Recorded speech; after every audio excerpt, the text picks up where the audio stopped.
Bismillahirrahmanirrahim. Assalamualaikum warahmatullahi wabarakatuh. Selamat sore. Ya, alhamdulillah hari ini kita bertemu lagi dalam perkuliahan hukum internasional. Kali ini saya akan coba menjelaskan tentang subjek hukum internasional. Mungkin kemarin sudah dijelaskan sebelumnya apa itu subjek hukum internasional, macam-macamnya dan lain sebagainya.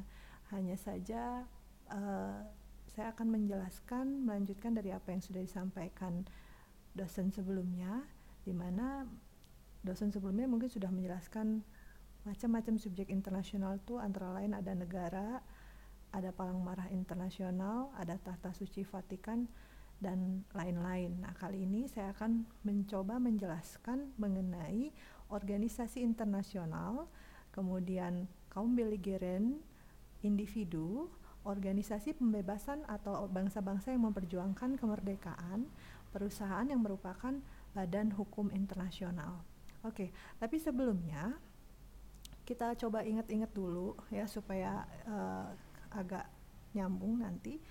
Kita ingat-ingat dulu perkuliahan sebelumnya di mana sudah dijelaskan pengertian dari subjek hukum internasional itu sendiri.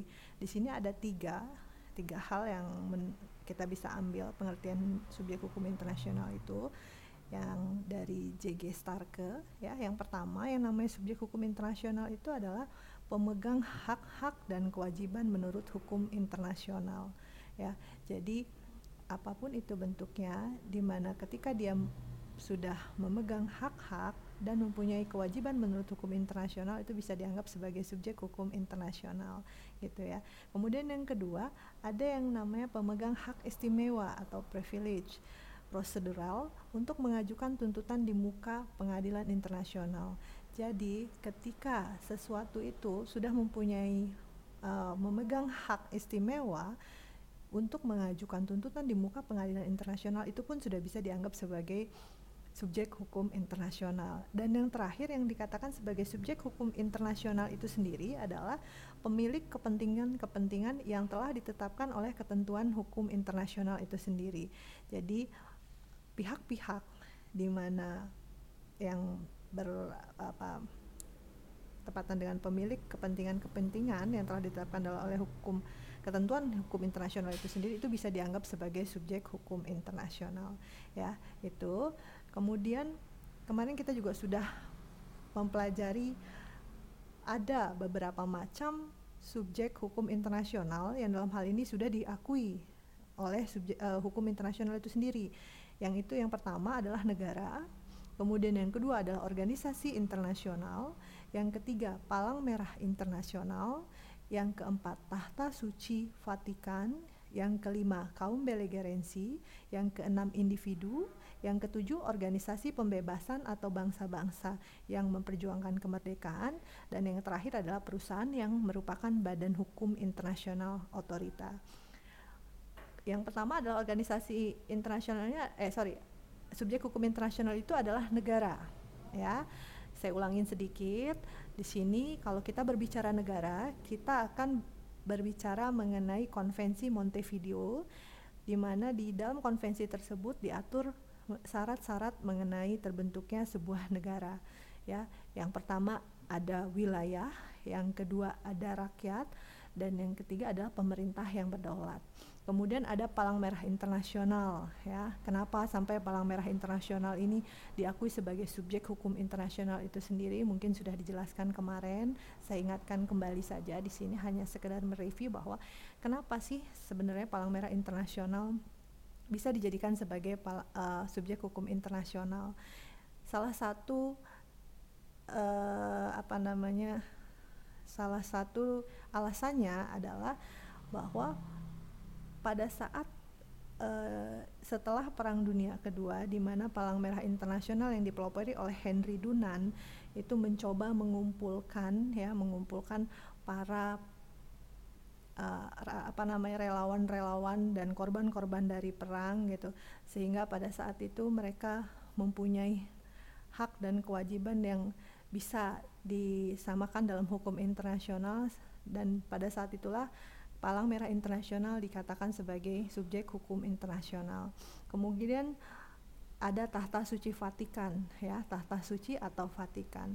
Akan ada banyak pertanyaan di sini mungkin dengan anggapan bahwa kalau kita membicarakan tentang tahta suci atau Vatikan, artinya itu akan identik dengan sebuah agama gitu kan, agama Nasrani, tapi tidak ada kaitannya sebenarnya. Nanti mungkin ada pertanyaan juga, kenapa sih kok bisa tahta suci Vatikan dijadikan sebagai subjek hukum internasional, sementara Ka'bah gitu yang notabene punya orang muslim nggak bisa dijadikan sebagai subjek hukum internasional. Nah, hal-hal yang seperti ini bisa kita lihat balik dari sejarah di mana tahta suci Vatikan itu dari dulu sudah melakukan perjanjian dengan wilayah-wilayah sekitarnya gitu kan. Jadi seolah-olah tahta suci Vatikan itu dianggap sebagai negara di mana mereka mempunyai kemampuan untuk melakukan perjanjian dengan daerah wilayah-wilayah sekitarnya. Itu salah satunya kenapa dikatakan sebagai subjek hukum internasional. Nah, yang akan saya jelaskan di sini adalah organisasi internasional, ya. Organisasi internasional seperti apa sih yang bisa dikatakan sebagai subjek hukum internasional itu sendiri, ya. Seperti kita ketahui bahwa kalau dulu memang negara merupakan sebagai salah satunya subjek hukum internasional, tetapi seiring perkembangan zaman, perkembangan waktu, dan perkembangan kebutuhan yang semakin kompleks, ya, di mana negara-negara semacam mempunyai kebutuhan yang sama, tujuan yang sama, dan yang lain-lain, sehingga mereka hidup berkumpul, ya, antara negara-negara itu berkumpul dan membentuk sebuah perkumpulan atau organisasi, ya. Artinya di sini kita bisa lihat juga, bisa katakan bahwa organisasi internasional itu sendiri pada prinsipnya anggotanya adalah negara, ya. Jadi organisasi internasional itu merupakan perkumpulan dari negara-negara. Dilihat dari sejarahnya, ternyata organisasi internasional itu baru muncul sekitar abad ke-19, ya. Ditandai dengan berdirinya International Telecommunication Organization. Itu karena pada waktu itu dilihat sudah mulai banyak penanaman kabel-kabel, ya, di bawah tanah, di bawah laut, dan lain sebagainya, sehingga mereka berpikir ini perlu ada sebuah perkumpulan, sebuah organisasi yang khusus mengatur mengenai itu, yaitu di abad 19 sudah ada yang namanya International Telecommunication Organization atau itu.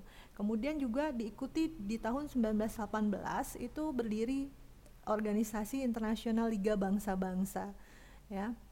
Itu anggotanya pun terdiri dari negara-negara.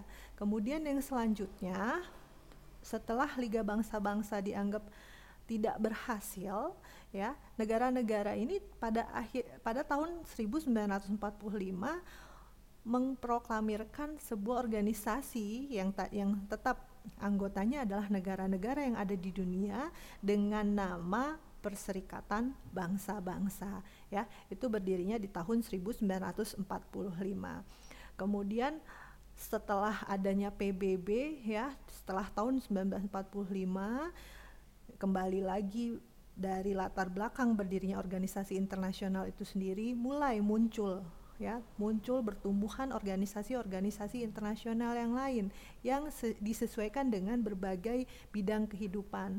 Misalnya contohnya ada WHO, ya, meskipun itu di bawah organisasi internasional, tetapi dia berdiri di bawah PBB, tapi dia berdiri sebagai organisasi internasional karena pemikiran tentang kesehatan, ya, World Health Organization. Kemudian ada ILO, ya, itu sama, walaupun dia juga di bawah PBB, tapi negara-negara itu berserikat, ya, berkumpul membentuk sebuah organisasi khusus di bidang buruh, ya, ILO.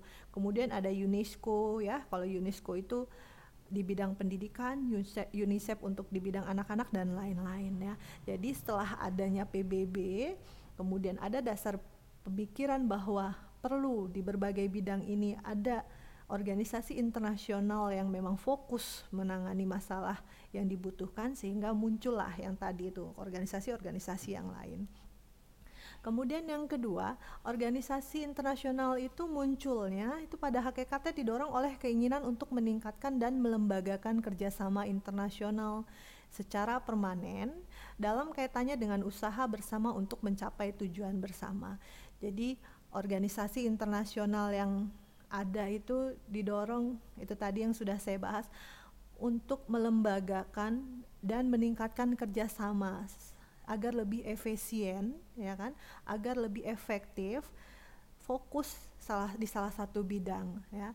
Itu munculnya organisasi internasional setelah berdirinya organisasi PBB 1945. Kemudian yang ketiga, perlembagaan kerjasama internasional, yaitu dengan mendirikan organisasi internasional dalam beberapa hal lebih menguntungkan dibandingkan dengan kerjasama bilateral atau multilateral biasa. Itu udah jelas ya, karena bagaimanapun juga ketika kita berada dalam sebuah wadah, sebuah naungan yang memang fokus dalam suatu bidang, yang memang fokus untuk meningkatkan dan melembagakan kerjasama internasional yang tujuannya itu satu, dengan berbagai macam anggota, banyaknya anggota yang ada di dalamnya itu akan mempengaruhi goalnya sendiri, itu sendiri. Kenapa bisa begitu? Misalkan saja kita contohkan, ketika kerjasama internasional mengenai kesehatan yang hanya melibatkan dua negara bilateral, ya, misalkan antara Indonesia dengan Jerman, itu hanya menguntungkan kedua belah pihak, ya. Hukum yang lahir pun itu akan berdampak pada kedua belah pihak.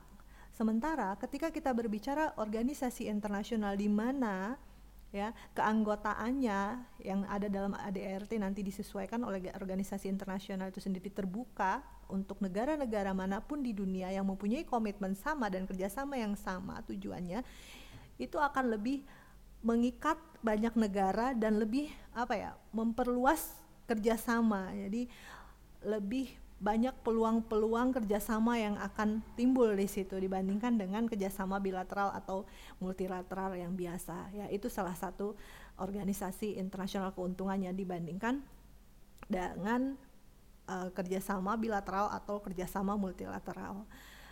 Nah, pembentukan organisasi internasional itu juga tidak selalu membawa keberhasilan, ya. Contohnya tadi ketika di tahun 1918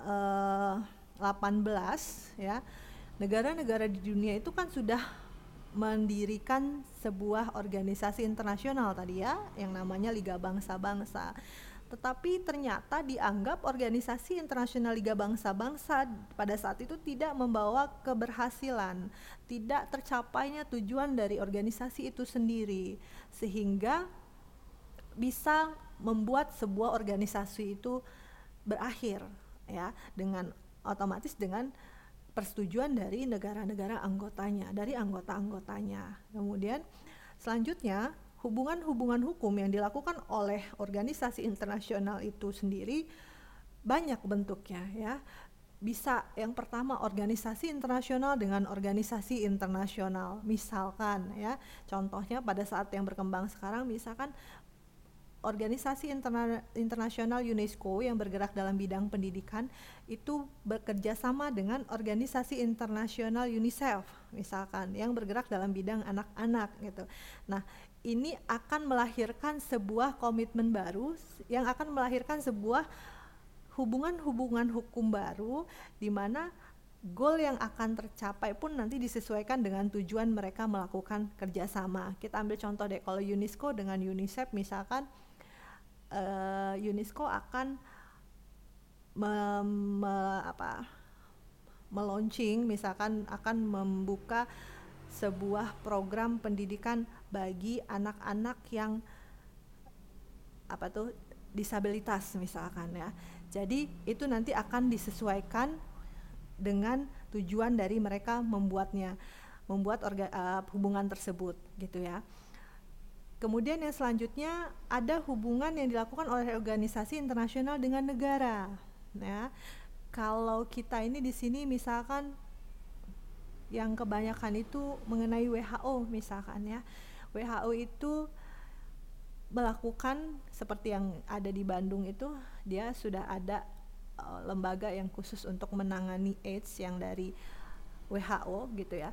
Jadi di Bandung itu sengaja melakukan organisasi WHO itu melakukan hubungan dengan negara Indonesia yang membentuk sebuah wadah khusus untuk orang-orang yang terinfeksi AIDS, termasuk pengobatannya, karantinanya, kemudian ada juga untuk pendidikan psikologi dari orang-orang penderita AIDS itu sendiri gitu ya. Nah, itu hubungan antara organisasi internasional WHO dengan negara Indonesia itu mempunyai hubungan hukum tersendiri ya. Nanti akan disesuaikan dengan tujuan dari negara tersebut dengan organisasi internasional tersebut bekerja sama. Tujuannya untuk apa?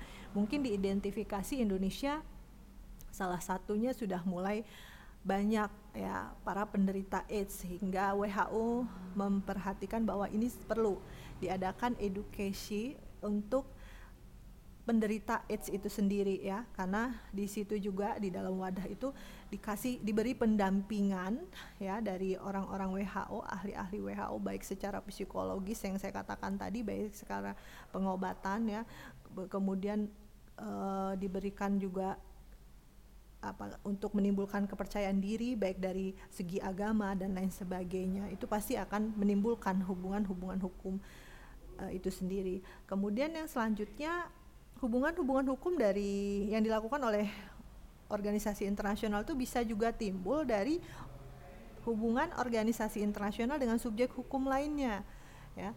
Tadi sudah saya jelaskan bahwa subjek hukum itu kan banyak ya. Tadi yang baru kita sebutkan antara organisasi internasional dengan organisasi internasional, kemudian organisasi internasional dengan negara. Nah, bagaimana ketika misalkan organisasi internasional kita hubungkan dengan kaum belligerents ya, akan ada ininya enggak? Akan ada menimbulkan hubungan baru enggak?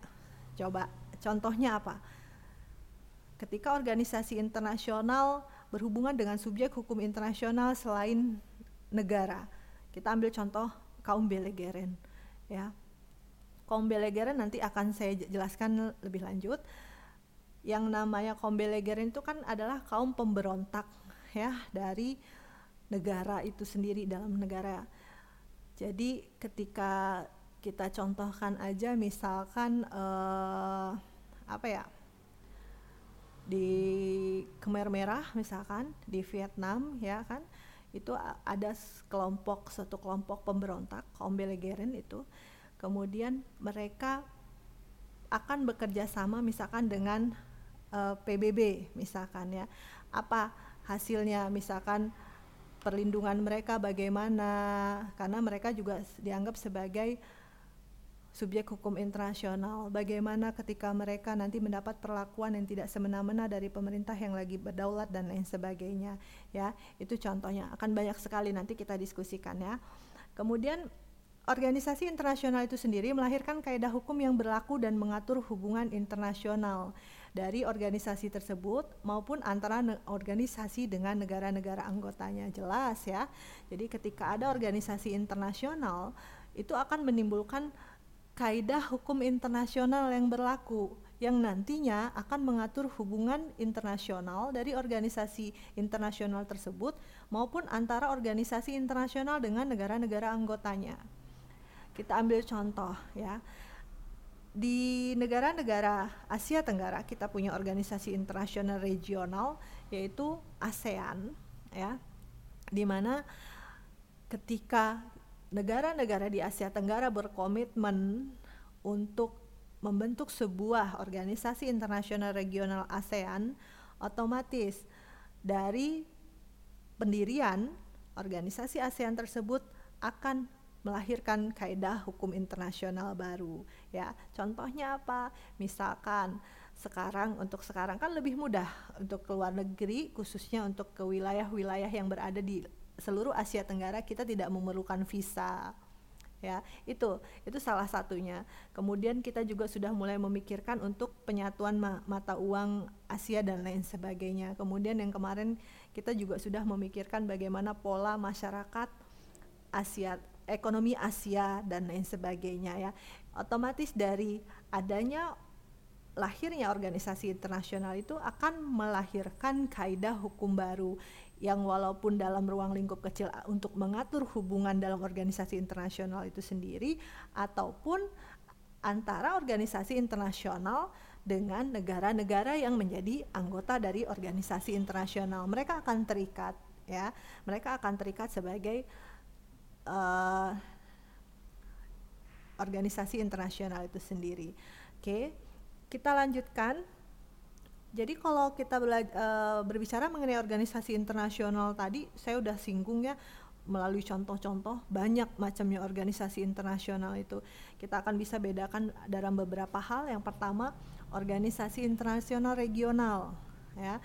Kemudian organisasi internasional yang bersifat multilateral. Banyak itu ya. Contohnya kalau yang regional ada ASEAN, ya, Masyarakat Ekonomi Eropa gitu. Kemudian United Africa, ya kan, AU dan lain sebagainya. Kemudian ada organisasi yang bersifat multilateral, ya. Itu contohnya PBB dan lain sebagainya. Oke. Kita lanjutkan untuk yang berikutnya.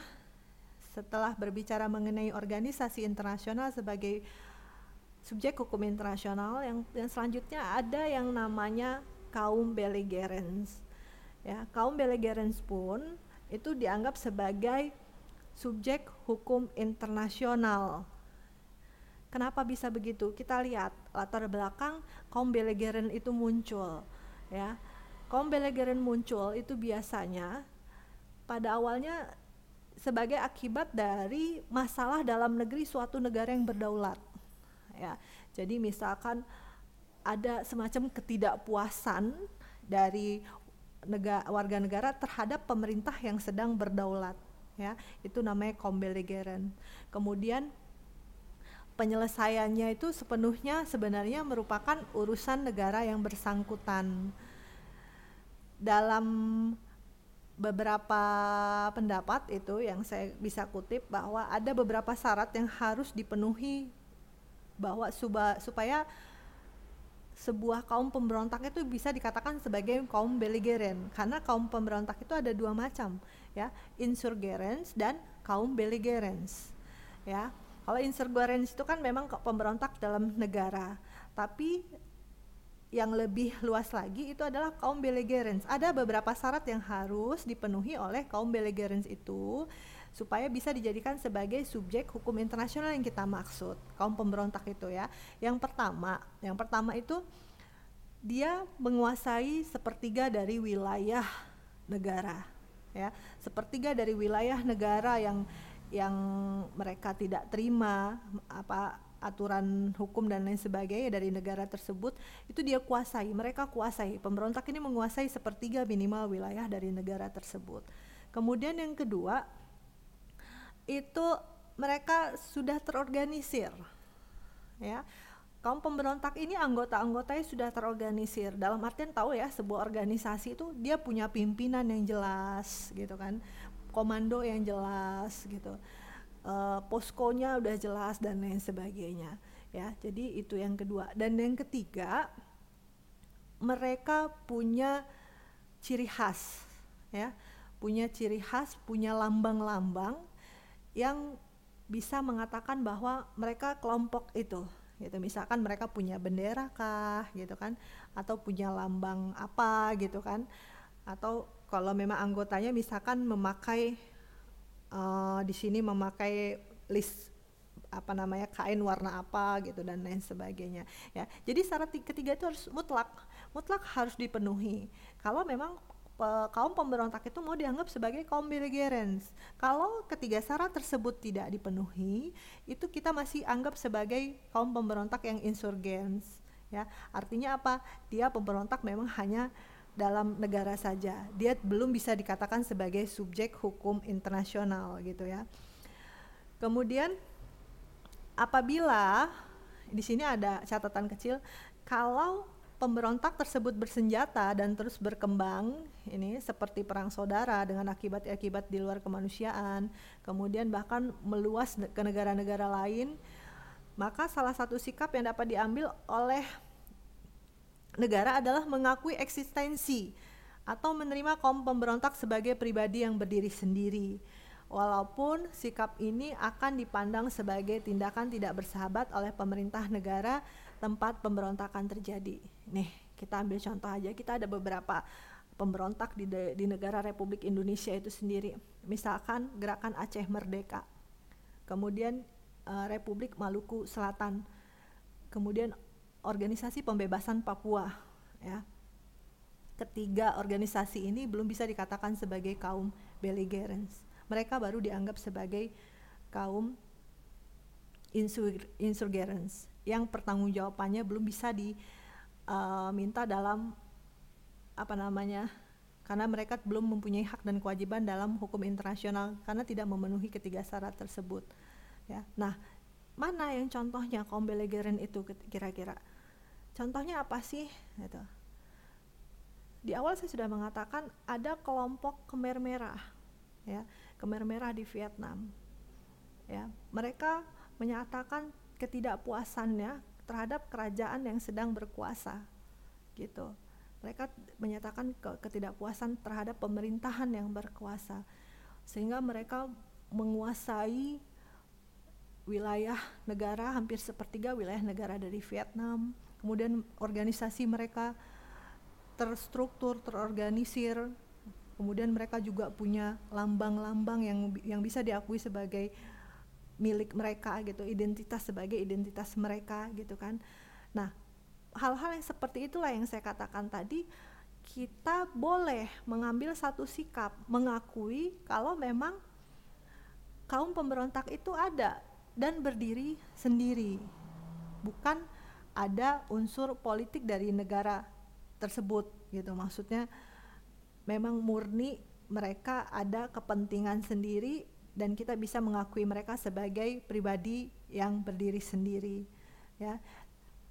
Nah, ini menjadi unsur penting lagi sebagai salah satu syarat di mana kaum pemberontak itu bisa dikatakan sebagai kaum belligerent, yaitu pengakuan dari negara lain, ya. Jadi udah ada 3 unsur ditambah 1 pengakuan. Inilah yang akan lebih membedakan antara kaum insurgents dan kaum belligerents, ya.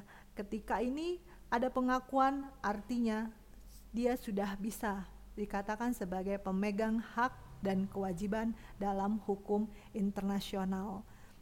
Artinya apa juga? Dia bisa dikatakan sebagai pribadi atau sebagai subjek hukum internasional. Itu sampai sini saya kira mudah-mudahan bisa dipahami, gitu ya. Kita akan lanjutkan pertemuan kita berikutnya, nanti akan saya bahas mengenai individu dan organisasi pembebasan serta perusahaan sebagai badan umum otorita. Sampai sini dulu. Saya harap kalau memang ada pertanyaan-pertanyaan nanti kita bisa sharing, ya. Kalau ada yang belum jelas, saya akhiri wabillahi taufiq wal hidayah. Wassalamualaikum warahmatullahi wabarakatuh.